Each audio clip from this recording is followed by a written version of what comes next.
Dear students, मैं पीयूष कुमार त्रिपाठी स्वागत करता हूं आप सभी का एक बार पुनः एक नए सेगमेंट को लेकर, जिसमें हम लोग आज सीखने वाले हैं किसी भी यौगिक में किसी तत्व की ऑक्सीकरण संख्या कैसे निकालें। ये ऑक्सीकरण संख्या शब्द जो है बहुत इंपॉर्टेंट शब्द है, क्योंकि इससे आपको मालूम चलता है कि किसी यौगिक में उस तत्व के ऊपर कितना आवेश आया हुआ है। जैसे आप यहाँ पे देख रहे होंगे, एक यौगिक दिख रहा है आपको K2Cr2O7।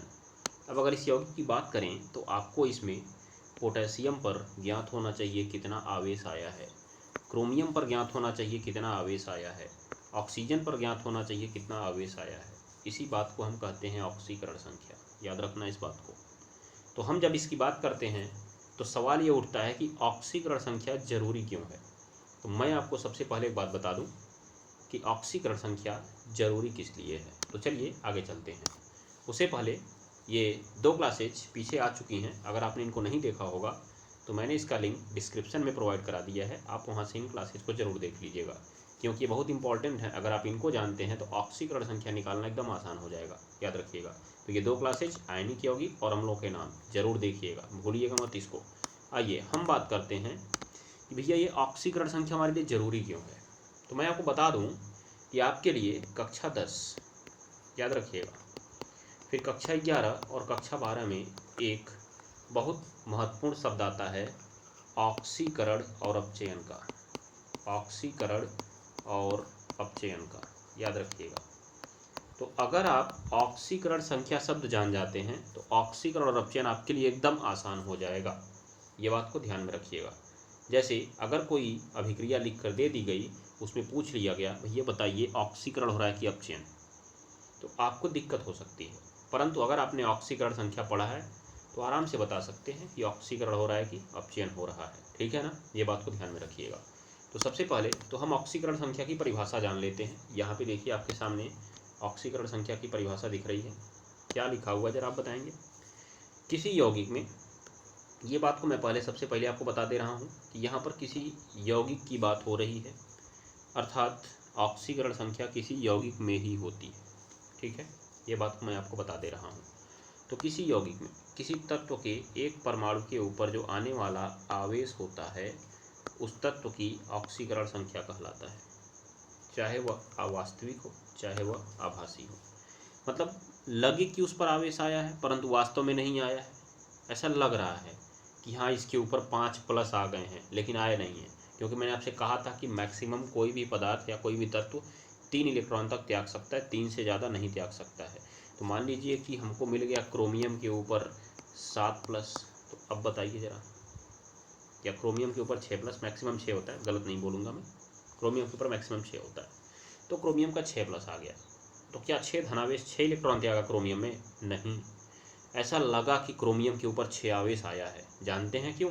क्योंकि क्रोमियम के 6 इलेक्ट्रॉन दूर भगे हैं उससे। ये बात को आप ध्यान में रखिएगा, इसीलिए क्रोमियम पर 6 धनावेश दिखता है। ठीक है, याद रखिए। तो यही है इसकी ऑक्सीकरण संख्या। ठीक है भैया, चलिए तो हम जरा देखना शुरू करते हैं कि जब आपको ऑक्सीकरण संख्या की परिभाषा मालूम चल गई तो आप ये जान लीजिए कि ऑक्सीकरण संख्या निकालते कैसे हैं और किस में क्या होती है। तो आइए ज़रा देखा जाए, शुरू करते हैं हम लोग। जैसे एक एग्जाम्पल लेता हूँ मैंने लिया NaCl। ठीक है, तो आपने इसमें कहा कि Na पर प्लस होता है और Cl पर माइनस होता है। ये तो आप जानते ही हैं, कल की क्लास और परसों की क्लास में आपने यही देखा टोटल।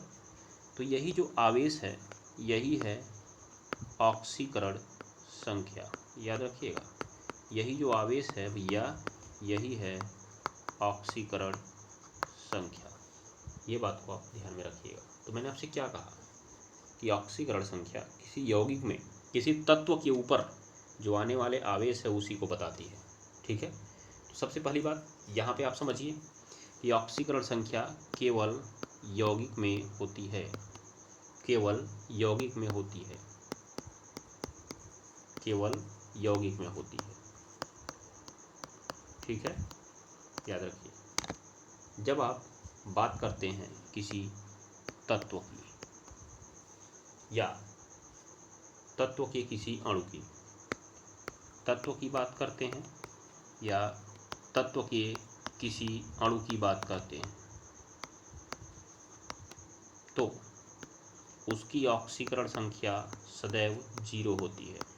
याद रखिएगा, सदैव 0 होती है। इस बात को नोट करिएगा या तो स्क्रीनशॉट ले लीजिएगा। तत्व या तत्व के किसी अणु में ऑक्सीकरण संख्या 0 होती है। ठीक है, ये बात को आप ध्यान में रख लीजिएगा। जैसे मैं उदाहरण देता हूँ आपको कि अगर केवल मैंने लिख दिया सोडियम, केवल मैंने लिखा सोडियम, ठीक है भैया, तो बताइए इसके ऊपर कितना आवेश है? 0 आवेश, मतलब इसकी ऑक्सीकरण संख्या 0, इसकी ऑक्सीकरण संख्या 0। तो अगर केवल आप सोडियम लिख देते हैं और सोडियम की बात करते हैं तो उसकी ऑक्सीकरण संख्या आती है 0। आपने लिख दिया, देखिए आपने लिख दिया मैग्नीशियम, कोई आवेश है इसके ऊपर? कोई आवेश नहीं है ना, ध्यान में रखिएगा, कोई आवेश नहीं है, ध्यान दीजिएगा, इसकी ऑक्सीकरण संख्या 0। मैंने लिखा Cl2, कोई आवेश दिख रहा है क्या इसके ऊपर? नहीं दिख रहा है ना, इसकी ऑक्सीकरण संख्या 0, Cl2 की ऑक्सीकरण संख्या 0। O2 की ऑक्सीकरण संख्या बताइए, कोई आवेश दिखा इसके ऊपर? बोलिए, कोई आवेश दिखा? नहीं, 0। मतलब अगर अकेले तत्व का है तो उसका 0 ही होगा। ये बात को आप दिमाग में बैठा लीजिए, चाहे अकेला तत्व लिखा हो चाहे उस तत्व का अणु लिखा हो, कोई और उसके साथ नहीं होना चाहिए। अगर कोई और रहेगा तो उसमें जितने भी होंगे उनकी ऑक्सीकरण संख्या कुछ ना कुछ होगी, उसमें जितने भी होंगे उनकी ऑक्सीकरण संख्या कुछ ना कुछ होगी। ठीक है, ये बात को ध्यान में रख लीजिएगा, ये बात को मैं आपको बता दे रहा हूँ। ऐसे ही मान लीजिए मैंने कहा N2 की ऑक्सीकरण संख्या बताइए जरा, N2 की ऑक्सीकरण संख्या कितनी होगी? 0 होगी।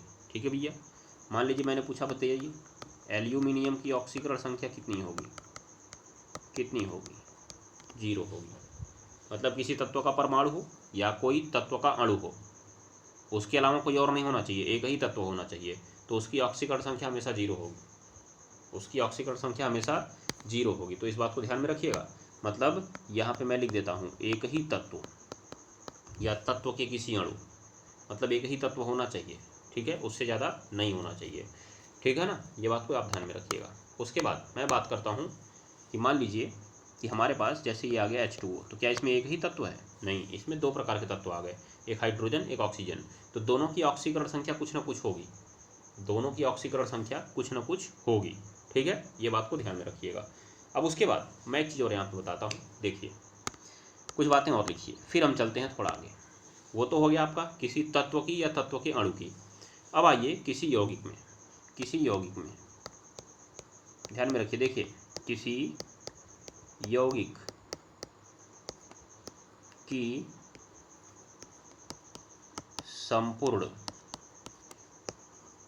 ऑक्सीकरण संख्या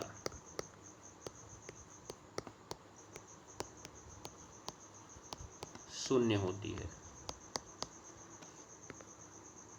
ऑक्सीकरण संख्या 0 होती है, ये बात को दिमाग में बैठाइए।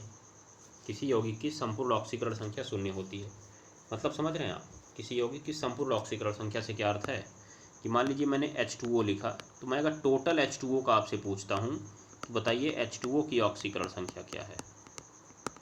तो आप बताएंगे H2O के ऊपर कोई आवेश है क्या? देखिए उसमें जो आपका H है और O है उस पर भले ही आवेश है, लेकिन टोटल H2O के ऊपर कोई आवेश नहीं है। जैसे कहने का मतलब आप 2 मित्र हैं, ठीक है, समझिएगा ध्यान से इस बात को। आपके ऊपर 10 रुपये का उधार है और उसके पास 10 रुपये है। अब अगर दोनों आप एक साथ मिलकर कहीं जा रहे हैं तो आपके ऊपर कोई उधार नहीं। क्यों? क्योंकि आपके ऊपर जो 10 रुपये उधार है वो आपका मित्र चुकता कर देगा। तो टोटल कितना आ जाएगा? 0, क्योंकि उसके पास 10 रुपये थे, उसने आपका उधार चुकता कर दिया, 0 हो गया। कोई उधार है आपके ऊपर या कोई ज़्यादा है आपके पास? नहीं, 0 हो गया। ठीक है, याद रखिएगा। तो यही होता है यौगिक की ऑक्सीकरण संख्या। तो कभी हम बात करें अगर ना कभी किसी यौगिक की अगर हम बात करें तो उसकी संपूर्ण ऑक्सीकरण संख्या क्या होती है? 0 होती है। तो अगर हम एक साथ H2O की बात करते हैं ना, 0 होगी भैया, ये बात को ध्यान में रखिए। मान लीजिए एक साथ मैंने कहा NH3 की बताइए ऑक्सीकरण संख्या क्या होगी? NH3 की ऑक्सीकरण संख्या, देखिए इसमें कितने लोग हैं? 2 लोग हैं, तो N और H की अलग अलग ऑक्सीकरण संख्या होगी, N और H की अलग अलग ऑक्सीकरण संख्या होगी, लेकिन एक साथ क्या होगी? 0 होगी। एक साथ क्या होगी? 0 होगी। इसमें जानते हैं, इसमें N की ऑक्सीकरण संख्या -3 है, इसमें N की ऑक्सीकरण संख्या -3 है, H की +1 है, लेकिन टोटल 0 है।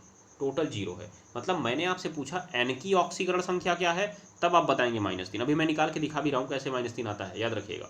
मतलब टोटल अगर आप n की निकाल रहे हैं तो आएगा -3, h की निकाल रहे हैं +1 आएगा। लेकिन मैंने कहा NH3 की आप बताइए, तो क्या बताएंगे 0। अर्थात मैंने किसी यौगिक की आपसे पूछ दिया ना, आप बताएंगे 0। ये बात को गांठ बांध दीजिएगा, दिमाग में बैठा लीजिएगा जरूर, ठीक है। मान लीजिए मैंने कोई बड़ा यौगिक का ही पूछ दिया, मैंने पूछा H2SO4 की ऑक्सीकरण संख्या, H2SO4 की ऑक्सीकरण संख्या बताइएगा जरा। ये भी 0 होगी, क्योंकि भैया ये भी एक यौगिक है, H2SO4 एक यौगिक है, टोटल 0 होगी। टोटल क्या होगी 0 होगी। लेकिन इसमें कितने परमाणु हैं, हाइड्रोजन का है, सल्फर का है, ऑक्सीजन का है, इनका कुछ ना कुछ होगा। लेकिन सबको जोड़ने के बाद उत्तर 0 आएगा। सबको जोड़ने के बाद उत्तर कितना आएगा 0 आएगा। ये बात को दिमाग में बैठा लीजिएगा, ठीक है। चलिए, तो ये तो हो गया भैया किसी यौगिक का। ऐसे ही मान लीजिए मैंने HNO3 का आपसे पूछ दिया, क्या होगा, HNO3 की ऑक्सीकरण संख्या बराबर 0 होगी। HNO3 की ऑक्सीकरण संख्या बराबर क्या होगी 0 होगी, ठीक है। ये बात को याद रख लीजिए। चलिए भैया अगला आ जाइए, देखिए अगला नंबर, ये पॉइंट को भी स्क्रीनशॉट लीजिएगा। किसी आयन की ऑक्सीकरण संख्या, किसी आयन की ऑक्सीकरण संख्या उसके ऊपर स्थित आवेश के बराबर होती है। उसके ऊपर स्थित आवेश के बराबर होती है, याद रखिएगा। उसके ऊपर स्थित आवेश के बराबर होती है, ध्यान दीजिए। मतलब मैंने कोई आयन लिख दिया ना, बस थड़ाक से जो आवेश दिखा वही उसकी ऑक्सीकरण संख्या। देखिए भैया मैंने लिखा Cl- की ऑक्सीकरण संख्या, Cl- की ऑक्सीकरण संख्या क्या है बताइए, कितना आवेश दिख रहा है उसके ऊपर, माइनस दिख रहा है ना, मतलब -1 याद रखिएगा। मैंने पूछा भैया बताइए जरा Na+ की ऑक्सीकरण संख्या, Na+ की ऑक्सीकरण संख्या बताइए, कितना आवेश दिखा उसके ऊपर, +1। ऑक्सीकरण संख्या आवेश ही तो था ना, मैंने पीछे बोला कि नहीं आपको, बोलिए आगे देखिए। मैंने बोला NH4+ की ऑक्सीकरण संख्या, NH4+ की ऑक्सीकरण संख्या बराबर +1। देखिए उसमें N की क्या है, H की क्या है, ये मैटर नहीं करता है। मैंने टोटल आपको NH4+ की पूछा है, उसमें N की अलग है, H की अलग है, लेकिन मैंने आपसे NH4+ की पूछा है, उसका +1। मतलब भैया जो आवेश दिखा वही उसकी ऑक्सीकरण संख्या, झोंक दो तुरंत, कुछ मत करो। मैंने पूछा अगर SO4 पे बताइए, तो SO4 पे 2- होता है कि नहीं होता है, इसकी ऑक्सीकरण संख्या क्या होगी बताइए जरा, बताइए तो जरा कितनी होगी, -2 होगी, क्योंकि -2 इसके ऊपर आवेश है। ये बात को ध्यान में रखिएगा। ऐसे ही देखिए ये सब लिख लीजिए, काम आएगा आपको। Cn- की ऑक्सीकरण संख्या बोलिए, कहीं आपको अगर Cn- दिखा, बताइए इसकी ऑक्सीकरण संख्या कितनी होगी, बताइए तो जरा कितनी होगी, -1 होगी कि नहीं होगी, ये बात को ध्यान में रखिएगा, ठीक है। मतलब इसी तरह से किसी भी आयन की आपको लिखना हो, उसके ऊपर का जो आवेश है वही उसकी ऑक्सीकरण संख्या होगी, वही उसकी ऑक्सीकरण संख्या होगी, ठीक है। ये बात को ध्यान में रख लीजिएगा। अब हम बात करते हैं, देखिए कुछ तत्वों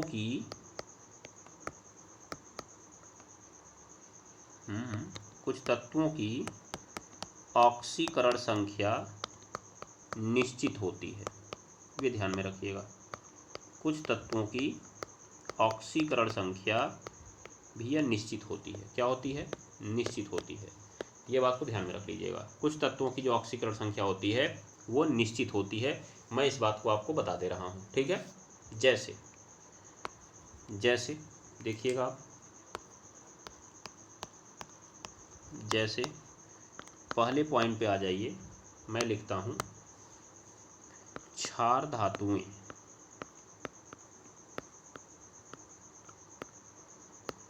क्षार धातुएं कौन कौन सी हैं जानते हैं आप, लिथियम, सोडियम, पोटेशियम, रुबिडियम और सीजियम की ऑक्सीकरण संख्या, lithium, sodium, potassium, rubidium, caesium की ऑक्सीकरण संख्या सदैव +1 होती है, सदैव +1 होती है। ये बात को याद रख लीजिए, याद रख लीजिए, इस बात को आप दिमाग में बैठा लीजिए, कहीं भी मिला इनकी +1 होती ही है। मतलब कहीं आपसे भैया कहा कि लिथियम की ऑक्सीकरण संख्या बताओ, अकेले में नहीं, किसी के साथ रहेगा तब। अब जैसे मान लीजिए यहाँ पे मैंने लिखा, देखिए मैंने लिखा Li की ऑक्सीकरण संख्या, Li की ऑक्सीकरण संख्या, ठीक है। तो ये क्या बताएंगे आप? 0 ही बताएंगे, अकेला भैया, अकेला है। लेकिन अगर मैंने LiCl में पूछा, LiCl में Li की ऑक्सीकरण संख्या पूछा ना, तो Li के साथ Cl है ना, अब Li की +1 होगी, अब Li की +1 होगी। तो यहाँ पे हम लिख देते हैं किसी यौगिक में, याद रखिएगा, किसी यौगिक में कुछ तत्वों की ऑक्सीकरण संख्या निश्चित होती है। अगर वो अकेले है तो हमेशा 0, अगर अकेले है तो हमेशा 0, किसी यौगिक में है तो उनकी ऑक्सीकरण संख्या निश्चित होती है। और कितनी होती है? इनकी +1 होती है। मतलब यहाँ पे आप देखेंगे कि LiCl आपको दिखाइए भैया यौगिक है कि नहीं है, क्योंकि Li के साथ Cl आया है, आया कि नहीं आया। तो इसमें इस Li की ऑक्सीकरण संख्या +1 होगी, याद रखिए। कहीं आपने लिखा Na2SO4 ऐसे, अब मैंने इसमें Na का पूछा कितना होगा, Na का, तो आप तुरंत कहेंगे +1 होगा। कितना होगा? +1 होगा। मैंने दिया आपको भैया K2SO4 और इसमें पूछा बताइए पोटेशियम का कितना होगा, तुरंत आंख बंद करके बोलिएगा +1 होगा। कितना होगा? +1 होगा। मतलब यहाँ पर जितने भी लोग हैं, चाहे लिथियम हो, चाहे सोडियम, चाहे पोटेशियम, चाहे रुबिडियम, चाहे सीजियम, इनकी +1 होगी। 3 ठो इंपॉर्टेंट है, याद रखिए, ज़्यादा करके 2 हैं, एक सोडियम का, एक पोटेशियम का। कितना होता है? हमेशा +1 होता है किसी भी यौगिक में, किसी भी यौगिक में। यौगिक मतलब समझ रहे हैं ना, उनके साथ कोई और रहेगा, उनके साथ कोई और रहेगा, तो इनका हमेशा +1 होगा। क्या होगा? +1 होगा। दूसरा पॉइंट देखिए, एक आता है क्षारीय मृदा धातु, क्षारीय मृदा धातु कौन कौन सी हैं? देखिए, beryllium, magnesium, calcium, strontium, barium. बाकी और हैं रेडियो एक्टिव, उनसे नहीं मतलब है हमको, याद रखिएगा। ये हो गया कि ऑक्सीकरण संख्या बताइए ज़रा, मैग्नीशियम कितना प्लस बनाता है भैया? मैग्नीशियम कितना प्लस बनाता है? 2 प्लस बनाता है ना, वही इसकी ऑक्सीकरण संख्या है। क्योंकि मैंने कहा ना आवेश ही ऑक्सीकरण संख्या है, तो +2 होती है। कितनी होती है? +2। लेकिन किसी यौगिक में, किसी यौगिक में मतलब मैंने देखिए अगर लिख दिया MgCl2 और इसमें पूछा बताइए Mg की कितनी है, तो +2 है। लेकिन अगर खाली Mg की पूछ दिया तब, जैसे मैंने केवल पूछा Mg लिख दिया, केवल Mg लिखा, कुछ और लिखा ही नहीं, तो Mg की ऑक्सीकरण संख्या कितनी होगी बताएंगे ज़रा? कितनी होगी? 0 होगी। अगर अकेले लिखा तो 0, किसी यौगिक में लिखा तो +2, अकेले लिखा तो 0, किसी यौगिक में लिखा तो +2। तो MgCl2 में Mg की कितनी होगी? +2 होगी। तो इसमें आपके लिए इंपॉर्टेंट है मैग्नीशियम, बेरिलियम और कैल्शियम, 3 इंपॉर्टेंट है, ठीक है। इन 3 लोग की हमेशा +2 होती है, ये बात को दिमाग में बैठा लीजिएगा, हो जाएगा। चलिए ज़रा उसके बाद देखते हैं। देखिए तीसरा नंबर, फ्लोरीन की कहीं भी किसी यौगिक में F दिखा तो उसकी ऑक्सीकरण संख्या सदैव -1 होती है। कितनी होती है? -1 होती है, याद रखिएगा। कितनी होती है? -1 होती है।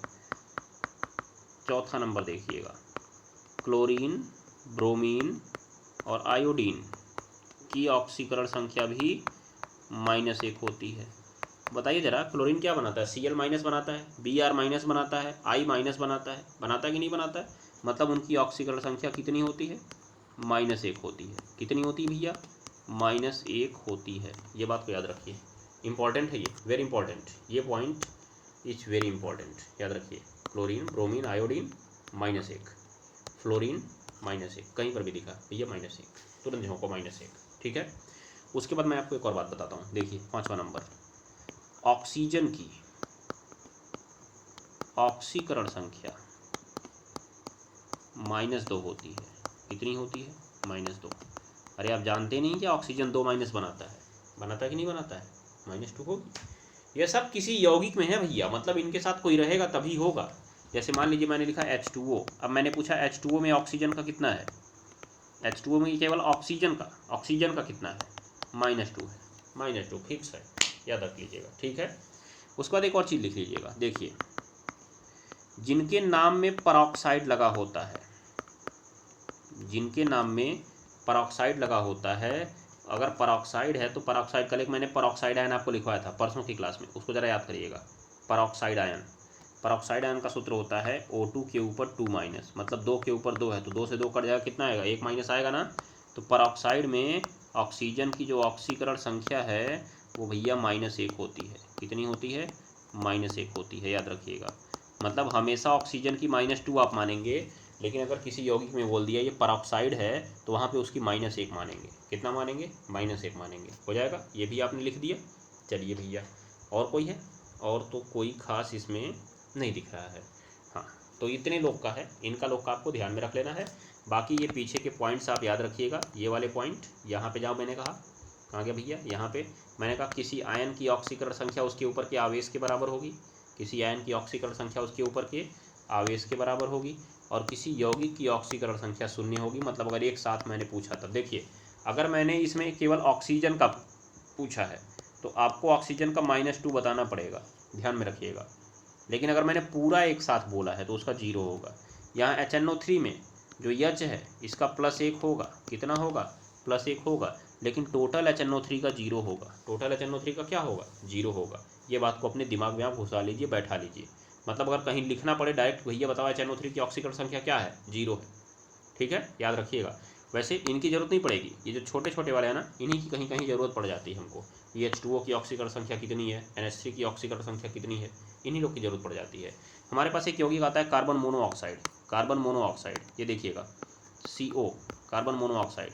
तो अगर मैंने पूछा इसकी ऑक्सीकरण संख्या कितनी होगी, बताएंगे आप? तो बोलिए, कोई आवेश है इसके ऊपर, ये भी तो यौगिक है ना, इसकी भी ऑक्सीकरण संख्या कितनी होगी, 0 ही होगी। इसकी भी ऑक्सीकरण संख्या कितनी होगी, 0 ही होगी। ये बात को आप याद रख लीजिएगा। उसके बाद यहाँ पे एक पॉइंट और देख लीजिए, यहाँ पे कहाँ गया भैया, यहाँ पे, हाँ यहाँ पे लिख रहा था ना मैं। यहाँ पे एक और चीज़ देख लीजिए, हाइड्रोजन की ऑक्सीकरण संख्या +1 होती है। हाइड्रोजन हमेशा प्लस बनाता है कि नहीं बनाता है, तो बस वही +1 होती है, याद रखिए। लेकिन यदि हाइड्रोजन धातु से जुड़ा है, किससे जुड़ा है भैया, धातु से जुड़ा है, धातु से जुड़ा है तो -1 होती है, तो -1 होती है, तो -1 होती है। जैसे मान लीजिए कि यहाँ पे देखिए लिखा है HCl। अब जो Cl है यहाँ पे हाइड्रोजन के साथ जुड़ा है, तो Cl धातु है कि अधातु, तो हमको पता लगता है कि Cl अधातु है। भैया Cl क्या है, अधातु। तो यहाँ पे जो हाइड्रोजन की ऑक्सीकरण संख्या वो +1 ही रहेगी, जैसा कि मैंने ऊपर आपको बताया। लेकिन अगर यही हाइड्रोजन ऐसे जुड़ा होता सोडियम के साथ, NaH, इसका नाम है सोडियम हाइड्राइड। तो अगर NaH है तो यहाँ पे Na धातु है ना, Na क्या भैया, धातु है। तो यहाँ पर हाइड्रोजन की ऑक्सीकरण संख्या -1 होगी। कितनी होगी, -1 होगी। ये बात को अपने दिमाग में बैठा लीजिएगा। मतलब अगर कहीं हाइड्रोजन धातु से जुड़ गया तो उसका -1 रहेगा, बाकी जगह +1 रहेगा, बाकी जगह +1 रहेगा। बस इतने ही लोग हैं जिनका आप आराम से बता सकते हैं। ठीक है, ये बात को याद रख लीजिएगा। उसके बाद मैं एक बात और आपको बता देता हूँ। देखिए, अगर कोई सहसंयोजी बंध बना है, सहसंयोजी बंध बना है,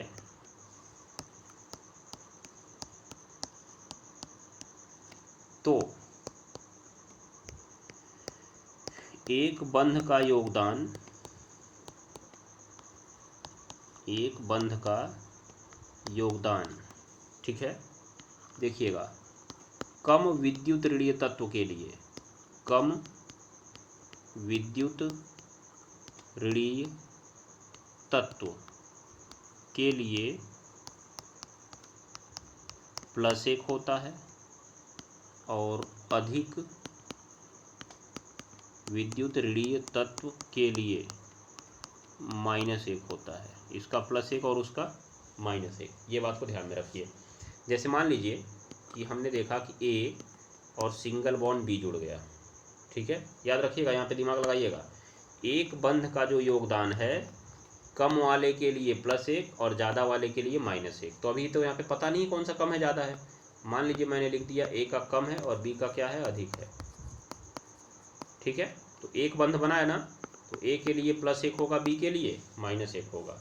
वहीं अगर A और B के बीच 2 बंध बना होता 2 बन और 1 कम होता, बी अधिक होता, तो 2 बन गया ना। 1 का 1 होता है तो 2 का कितना होगा भैया, 2 का कितना होगा, 2 होगा ना। तो कम वाले के लिए +2, अधिक वाले के लिए -2, कम वाले के लिए +2, अधिक वाले के लिए -2। ऐसे मान लीजिए ट्रिपल बॉन्ड बन गया है, ट्रिपल बॉन्ड, ये कम है और ये क्या है, अधिक है। देख रहे हैं कि नहीं देख रहे हैं आप। तो ये हो गया आपका +2 और ये हो गया आपका -2। देख रहे हैं ना, ये आराम से बता सकते हैं, एकदम आँख बंद करके। समझ में आया, बढ़िया है ना, आराम से समझेंगे आप, वेरी गुड। चलिए, तो अगर इतना समझ में आ गया हो तो एक बार थम्स अप करिए और हम लोग बढ़ें आगे। तो चलिए, अब मैं आगे आपको बताता हूँ कि पहले पीछे वाली सारी बातें आप ध्यान में रखिएगा। ये चीज़ है आपका कि संरचना बना के आप ऑक्सीकरण संख्या कैसे निकालेंगे, ये मैं बाद में आपको बताऊंगा। लेकिन मेन क्या है हमारे लिए, जो मेन हमने पीछे पढ़ा ना वो है। इसमें ये देखिएगा, हाइड्रोजन की +1 होती है, बाकी हाइड्रोजन धातु से जुड़ा है -1 होती है। उसके बाद बाकी आपका परऑक्साइड में देखेंगे तो ऑक्सीजन की -1 होती है, नॉर्मली ऑक्सीजन की -2 होती है, क्लोरीन ब्रोमीन आयोडीन की -1 होती है, फ्लोरीन की -1 होती है।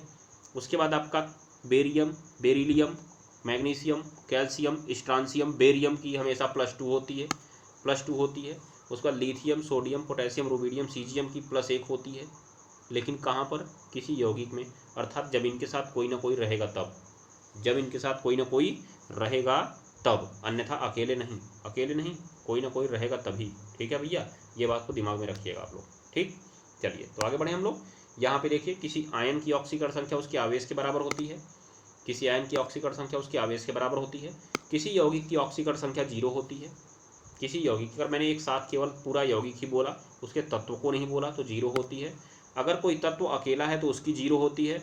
अगर उसी तत्व का अणु है और कोई नहीं है वहाँ पर, तो भी उसकी 0 होती है। जैसे यहाँ पे देखिए, क्लोरीन का ही है तो क्लोरीन का ये 0 होगी, क्लोरीन का ये केवल 0 होगी, क्योंकि कोई और है ये नहीं है। केवल अकेले मैग्नीशियम है, 0 होगी। केवल अकेले सोडियम है, 0 होगी, क्योंकि इसके ऊपर कोई आवेश थोड़ी नहीं दिख रहा है। अगर आवेश दिखता तब तो होता ना ऑक्सीकरण संख्या। ये बात को ध्यान में रखिएगा। अब हम बात करते हैं कि इनका उपयोग हमें कैसे करना है। तो देखिए, 2 सूत्र लिखिएगा आप लोग, 2 सूत्र। किसी यौगिक में पहला सूत्र काम करेगा, किसी यौगिक में, ठीक है, जितने परमाणु हैं सबकी ऑक्सीकरण संख्या का योग 0 होगा। तो सभी परमाणुओं की ऑक्सीकरण संख्या का योग बराबर 0, बराबर 0। ये सूत्र है, इसको डिब्बे में बंद करिए, इसको डिब्बे में बंद करिए। किसी यौगिक की बात मैंने किया आपसे, किसकी बात किया, किसी यौगिक की। उदाहरण लिखूं मैं एक, देखिए, जैसे H2SO4 के लिए, किसके लिए, H2SO4 के लिए। अब जरा अच्छे से देखिएगा, दिमाग लगाइएगा मैं क्या कर रहा हूँ। यहाँ पे H कई ठो दिख रहा है, 2 ठो दिख रहा है ना, तो ऐसे लिखेंगे 2 गुणे H की ऑक्सीकरण संख्या। ऑक्सीकरण संख्या को देखिए शॉर्ट फॉर्म में ऐसे लिखते हैं, आ और स। 2 गुणे H की ऑक्सीकरण संख्या, प्लस लगाइएगा, योग बोला ना मैंने, योग। अब उसके बाद कौन है, H2 के बाद यस है ना, तो यस अकेला है तो बस यस की ऑक्सीकरण संख्या, S की ऑक्सीकरण संख्या हो गया भैया। फिर लगाइएगा प्लस, फिर लगाइएगा प्लस। अब कौन आया, ऑक्सीजन आया, लेकिन 4 ठो आया ना, तो 4 गुणे ऑक्सीजन की ऑक्सीकरण संख्या, 4 गुणे ऑक्सीजन की ऑक्सीकरण संख्या बराबर 0, बराबर 0। ऐसा ही काम करना है आपको, खेल खत्म हो जाएगा, हो जाएगा। वेरी इंपॉर्टेंट चीज़, इसका स्क्रीनशॉट लेके रख लीजिए, ठीक है, ध्यान दीजिएगा। तो मतलब क्या निकला, कोई भी यौगिक ले लीजिए, जितने परमाणु दिख रहे हैं सबकी ऑक्सीकरण संख्या लिखिए, बराबर 0 कर दीजिए, बराबर 0 कर दीजिए, हो जाएगा। दूसरा फॉर्मूला देखिए, किसी आयन में, जो दूसरा फॉर्मूला काम करेगा भैया, वो किसी आयन में काम करेगा। दूसरा फॉर्मूला काम करेगा किसी आयन में, ठीक है। कैसे आयन रहेंगे, बहुपरमाणुक। बहुपरमाणु का मतलब समझते हैं, कि जिसमें एक से ज़्यादा परमाणु होते हैं। जैसे मान लीजिए मैंने यहाँ पे लिखा SO4 के ऊपर 2-, तो कई परमाणु है ना, एक सल्फर है, फिर 4 ठो ऑक्सीजन है, कई परमाणु हैं, बहुपरमाणु, ठीक है। तो किसी बहुपरमाणु क्रीडायन की जब बात करते हैं आप, तो बहुपरमाणु क्रीडायन में भी तो परमाणु होते हैं ना, तो उसमें भी वही कहानी होगी कि सभी परमाणुओं की ऑक्सीकरण संख्या का योग। अब चूंकि भैया ये आयन है, तो आयन है तो इसके ऊपर आवेश रहेगा कि नहीं रहेगा, तो योग बराबर इस बार 0 मत लिखिएगा, इस बार लिख दीजिएगा आयन का आवेश। आयन का आवेश, वो भी कैसे भैया, चिन्ह सहित। आयन का आवेश लिख दीजिएगा कैसे, चिन्ह सहित लिख दीजिएगा। कैसे लिखेंगे आप, चिन्ह सहित लिखेंगे। तो आयन का आवेश चिन्ह सहित, सभी परमाणुओं की ऑक्सीकरण संख्या का योग बराबर आयन का आवेश चिन्ह सहित। जैसे मैं एक उदाहरण दूँ आपको, ये सूत्र है, पहले तो इसको आप डिब्बे में बंद करिएगा, ये ध्यान में रखिए। अब मैं आपको एक उदाहरण देता हूँ, देखिए। जैसे कि मान लीजिए आपको एक आयन मिला, वो था वही सल्फेट आयन, SO4 के ऊपर 2 माइनस आयन था। तो आप इसका कैसे लिखेंगे, तो पहले जितने परमाणु हैं सबकी ऑक्सीकरण संख्या को जोड़िए। तो पहले आपको सल्फर दिखा, तो लिखिएगा आप पहले सल्फर की ऑक्सीकरण संख्या। किसकी लिखेंगे आप, सल्फर की ऑक्सीकरण संख्या, प्लस लगाइएगा। ऑक्सीजन कई ठो है, 4 ठो है, तो 4 गुणे ऑक्सीजन की ऑक्सीकरण संख्या हो गया। सल्फर की ऑक्सीकरण संख्या प्लस 4 गुणे ऑक्सीजन की। अब कोई और है क्या इसमें, कोई और नहीं है ना, बराबर उसका आवेश लिख दीजिएगा चिन्ह सहित। कितना आवेश दिख रहा है भैया इसके ऊपर, -2 दिख रहा है, -2 लिख दीजिए। ये हो गया खेल खत्म, इसमें हो जाएगा। तो ऐसे ही लिखना है आपको। अब बाकी क्या करना होगा, इस पर सवाल कैसे लगेगा, अब हम आगे चलते हैं। तो आइए जरा देखिए, मैंने आपसे पहला सवाल दागा कि H2SO4 में सल्फर की ऑक्सीकरण संख्या ज्ञात करो। कहीं मैंने पीछे जो आपको लिखवाया, कहीं बताया सल्फर की कितनी होती है, नहीं बताया ना, निकालना पड़ेगा। तो मैंने कहा सल्फर की ऑक्सीकरण संख्या ज्ञात करो, ठीक है भैया। तो आप क्या करेंगे, सॉल्यूशन कैसे बनाएंगे इसका, तो आप पहले लिखेंगे H2SO4, बताइए यौगिक है कि आयन है, यौगिक है। तो अगर यौगिक है तो यौगिक वाला सूत्र लगाइए। देखिए पीछे यौगिक में क्या कहा, सभी परमाणुओं की ऑक्सीकरण संख्या का योग बराबर 0।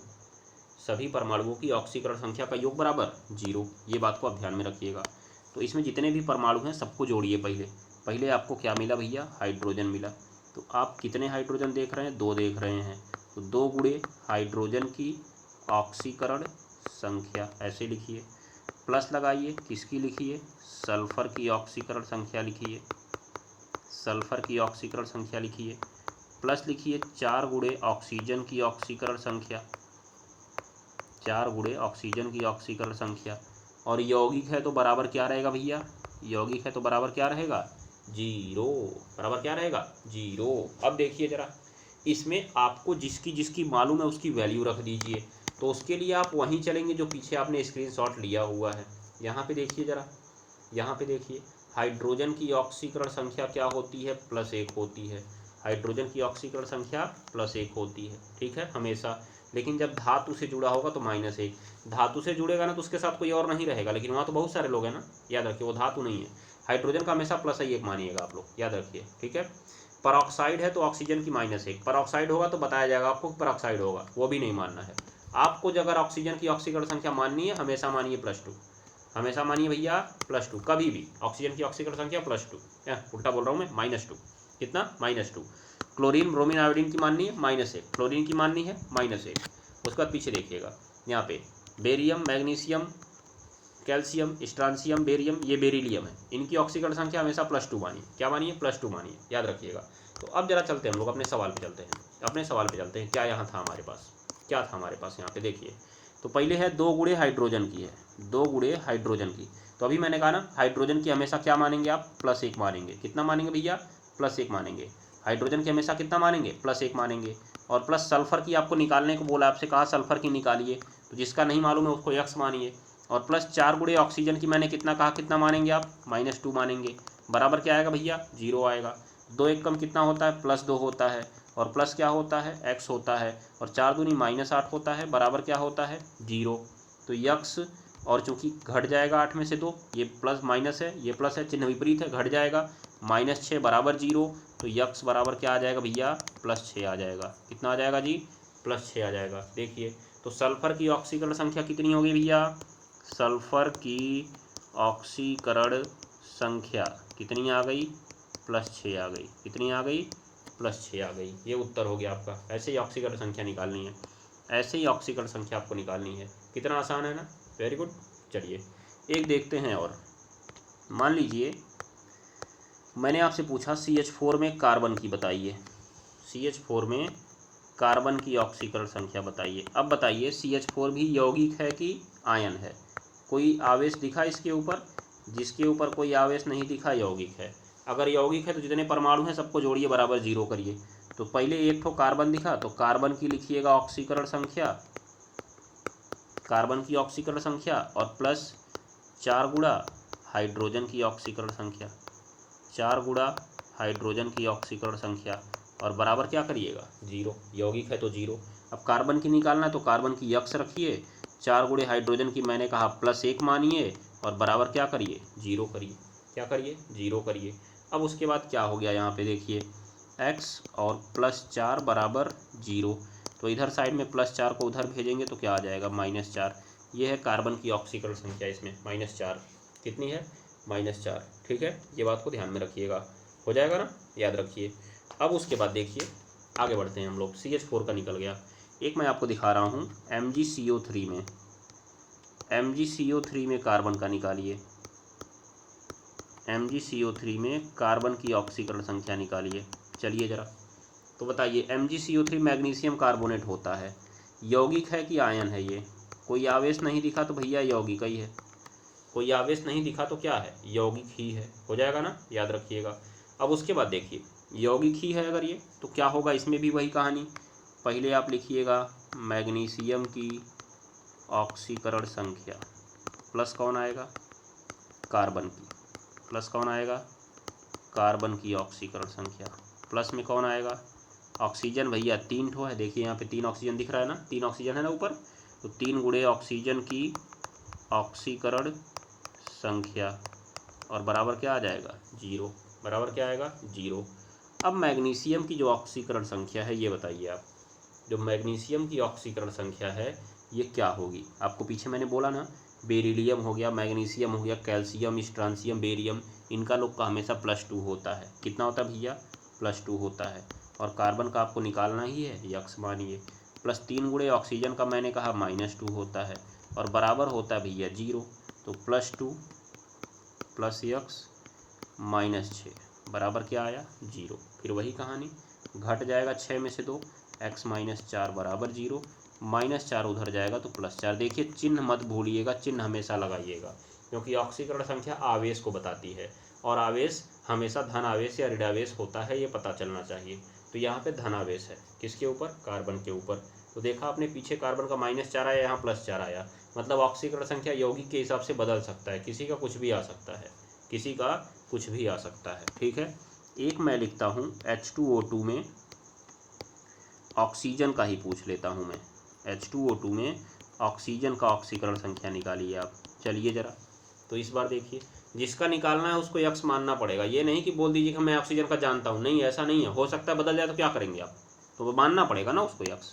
तो इसमें देखिए यौगिक है कि आयन, यौगिक है भैया, क्योंकि कोई आवेश नहीं दिखा, क्योंकि कोई आवेश नहीं दिखा। चलिए देखा जाए, हाइड्रोजन कई ठो है इसमें, 2 है, तो पहले लिखेंगे 2 गुणे हाइड्रोजन की ऑक्सीकरण संख्या, और प्लस ऑक्सीजन भी दुइये है, तो 2 गुणे ऑक्सीजन की ऑक्सीकरण संख्या, और बराबर क्या हो जाएगा भैया, बराबर क्या हो जाएगा, 0। 0 होगा, 0। अब 2 गुणे हाइड्रोजन की आप तो जानते ही हैं +1, और +2 गुणे ऑक्सीजन की इस बार अब नहीं जानते हैं, अभी तक जानते थे -2, लेकिन इसमें पूछ लिया तो नहीं जानते हैं, और बराबर क्या करना है, 0। अब ये हो गया भैया इधर +2, क्या हो गया, +2 और +2 यक्स बराबर 0, मतलब केवल 2 यक्स को रोकिए और +2 को उधर भेजिए तो वो तो -2 हो जाएगा, -2। और जब -2 में गुणा से भाग जाएगा ये, तो -2/2 हो जाएगा, कट जाएगा, तो यक्स बराबर क्या आएगा भैया, -1 आएगा। कितना आएगा, -1। देखिए खेला कितना बढ़िया है, हुआ कि नहीं हुआ। तो मतलब यहाँ पर जो ऑक्सीजन की ऑक्सीकरण संख्या वो -1 है। पीछे हम लोग -2 मान रहे थे, देखिए यहाँ गलत हो जाता कि नहीं हो जाता, -1 आ गया ना, याद रखिएगा आप लोग इस बात को। अब जिनमें ऑक्सीजन की ऑक्सीकरण संख्या -1 होती है उन यौगिकों को क्या नाम देते हैं हम लोग, परऑक्साइड देते हैं। क्या नाम देते हैं जी, परऑक्साइड देते हैं। इसका मतलब यौगिक परऑक्साइड है। इसका नाम जानते हैं क्या है, हाइड्रोजन परऑक्साइड। क्या नाम है इसका, हाइड्रोजन परऑक्साइड नाम है, ठीक है। इसको जानते हैं कहाँ यूज होता है, आप लोग दांत या कान के डॉक्टर के पास गए होंगे तो उसके बॉक्स में एक नीले कलर का द्रव होता है, मतलब जो उसका मेज होता है उस पर एक नीले कलर का द्रव रखा होता है जिससे आपके दांत या कान को साफ करता है, वही होता है हाइड्रोजन परऑक्साइड। उसके डिब्बे को देखिएगा, थोड़ा नीला कलर का द्रव होता है, उस पर परऑक्साइड लिखा भी होता है। चेक करिएगा कभी जाइएगा इस बार दांत वाले डॉक्टर के यहाँ तो, ठीक है, ध्यान में रखिएगा। वैसे दांत आप लोग का सड़ना शुरू हो जाएगा। चलिए, तो ये हो गया भैया किसी यौगिक का। मैंने यौगिक का 1 बता दिया, 2 बता दिया, 3 बता दिया, 4 यौगिक का मैंने बता दिया जी, बहुत ज़्यादा बता दिया है। आ जाइए आगे चलते हैं, किसी आयन का देखते हैं। अब आयन का, चलिए भैया आयन का देखा जाए तो आयन में पहले SO4 पे 2- से ही शुरू किया जाए। तो SO4 पे 2- में सल्फर का निकालेंगे हम लोग। किसका निकालेंगे, सल्फर का। तो अब आइए ज़रा SO4 पे जो 2- है भैया ये एक आयन है। क्या है, आयन। अब SO4 पे 2- एक आयन है तो क्या कहा मैंने, आयन वाले सूत्र को जरा देख लीजिए।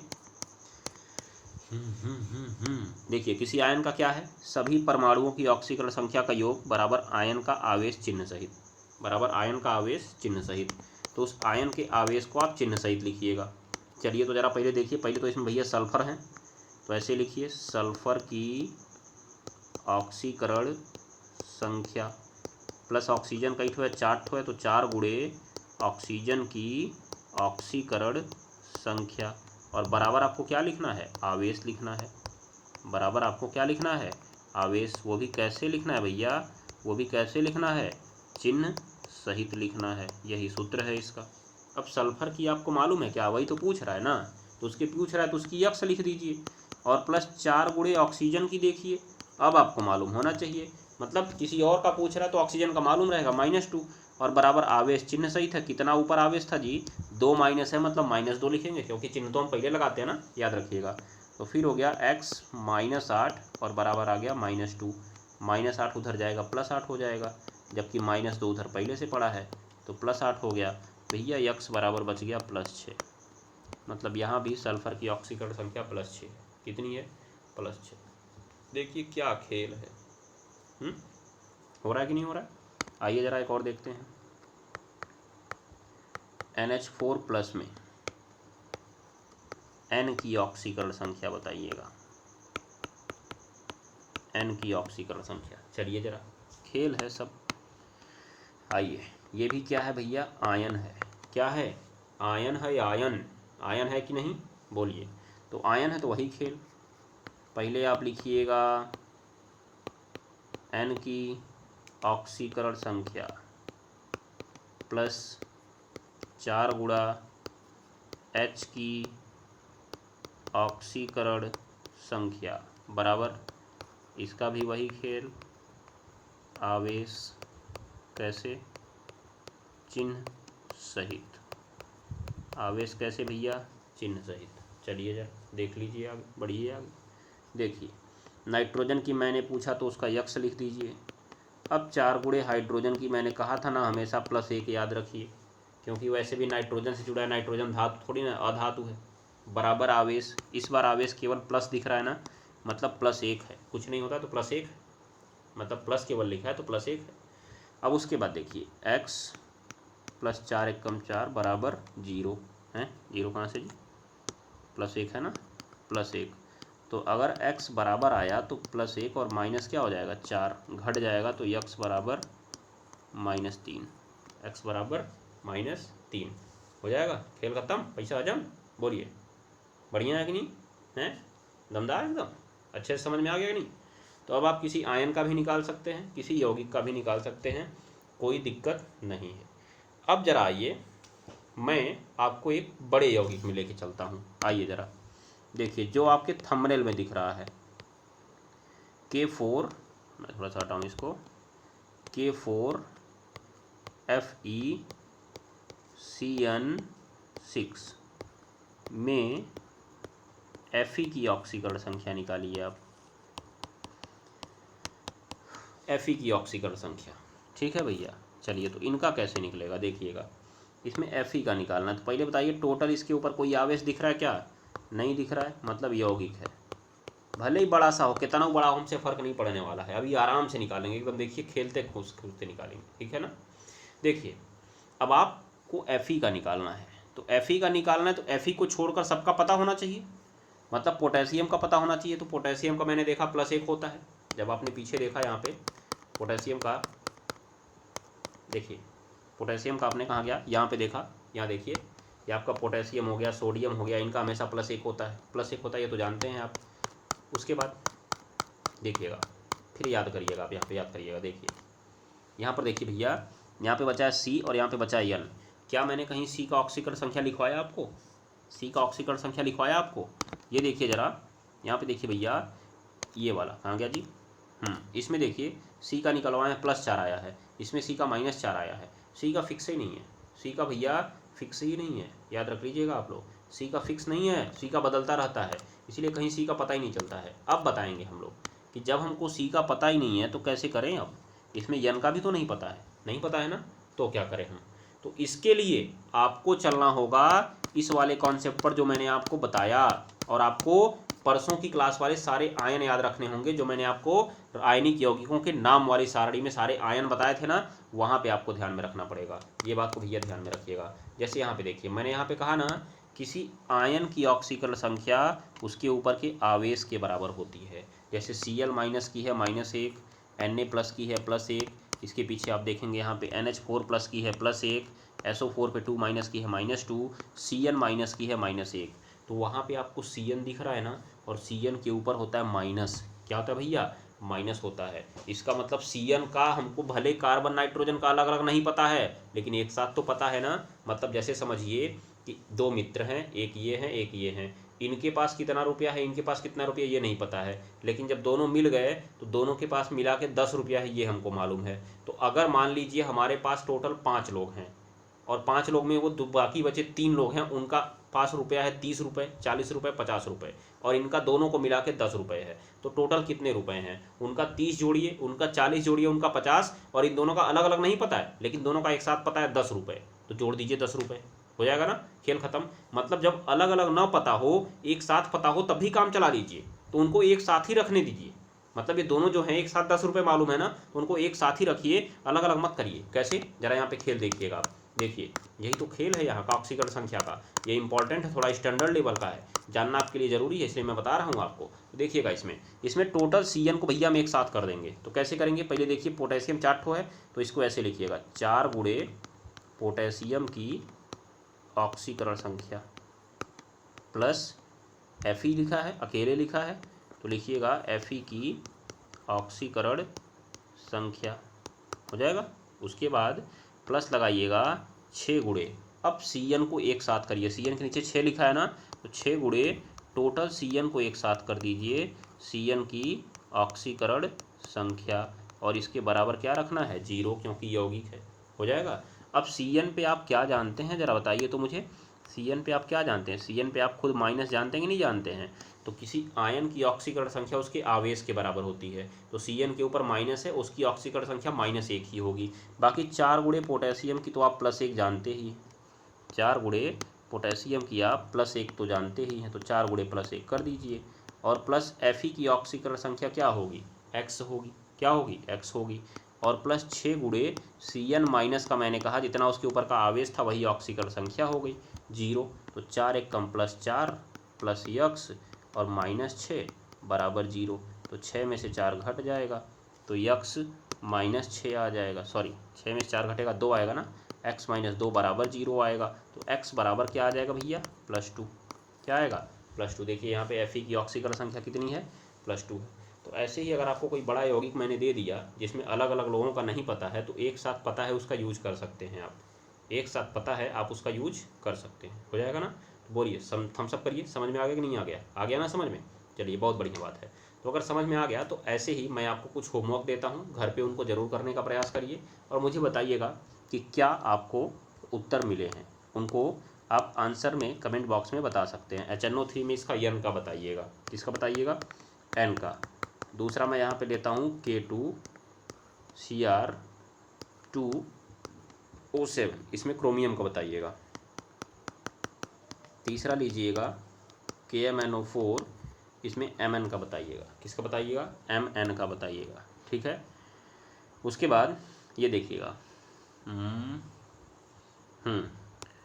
NiCN4 और इसके पूरे के ऊपर है 2-, इसमें आप Ni का बताइएगा। जो नहीं आएगा कमेंट बॉक्स में पूछ लीजिएगा, मैं एक छोटी सी वीडियो बना के आपको दे दूंगा। उसमें NiCN4 पे 2- है, ये Cn है भैया, टोटल Cn है एक साथ, Cn4 है, उसके ऊपर 2- है, इसमें आपको Ni का बताना है। उसके बाद आप देखिएगा Ni में, आप इसमें देखिए C2H6 में आप कार्बन का बताइए। किसका बताइए? कार्बन का बताइए, हो जाएगा। फिर आप देखिएगा कि आपको HCl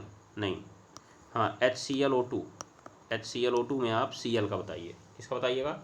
ClO2 का। ठीक है। फिर KClO3, इसमें आप Cl का बताइएगा। किसका बताइएगा? Cl का बताइएगा, हो जाएगा। और चीज़ें आप देखिए, ये लिखिएगा SO3 में सल्फ़र का बताइएगा। किसका बताइएगा? सल्फ़र का बताइएगा। ठीक है। उसके बाद आप देखिए O2 में O का बताइएगा। अकेले है तो 0 ही होगा, सीधे सीधे याद रखिएगा। अगर कोई नहीं है 0, सीधा याद रखिए। उसके बाद और कुछ यौगिक हैं आपके पास? और कुछ यौगिक हैं? हाँ, H3PO4 में आप फास्फोरस का बताइएगा, फास्फोरस का। H2S2O7 में आप सल्फ़र का बताइएगा। तो ये सारी ऑक्सीकरण संख्याओं को आप जरूर निकालिएगा, आपका ज्ञान बढ़ जाएगा। और ये मैंने जो आपको बताया, ये वाले पॉइंट को जरूर ध्यान में रखिएगा। इस सवाल को एक बार आप फिर से रिपीट करके देख लीजिएगा कि जब भी इसमें आयन आ जाए और उसका अलग अलग न पता हो लेकिन एक साथ पता हो, तो आप उसको एक साथ ही लिखा करिए। ठीक है, ये बात को याद रखिएगा। यौगिक है तो बराबर 0 लिखा करिए, आयन है तो बराबर उसके आवेश लिखा करिए। यहाँ पे मैं कुछ और दे देता हूँ आपको, देखिएगा भैया ज़रा। H2O3 के ऊपर 2-, ये रहेगा आपका। इसमें आप सल्फ़र का निकालिएगा। किसका निकालिएगा? सल्फ़र का निकालिएगा। उसके बाद एक और आता है SO3 पे 2-, इसमें आप सल्फ़र का निकालिएगा। तो ये आयन है आपके, इन लोग का निकालिएगा और देखिएगा, अपनी तैयारी को जांचिएगा कि आपने अब तक क्या पढ़ा है। और आंसर भी कमेंट बॉक्स में मुझे ज़रूर बताइएगा। और वीडियो बढ़िया लगी हो तो अपने मित्रों के साथ वही कहानी शेयर ज़रूर करिएगा। अब मैं आपके सामने कल की क्लास में एक नए सेगमेंट के साथ हाजिर होऊंगा। देखता हूँ कौन सा टॉपिक बढ़िया रहता है, आपके लिए इंटरेस्टिंग रहता है। कल की क्लास में मैं उसी को लेकर आऊँगा। तो तब तक के लिए नमस्कार, धन्यवाद, टाटा, गुड बाय। पढ़ते रहिए, पढ़ाते रहिए, हंसते रहिए और हंसाते रहिए। कोशिश यही करिए कि आपकी वजह से कोई दुखी ना हो। सबको मुस्कुराते रहिए।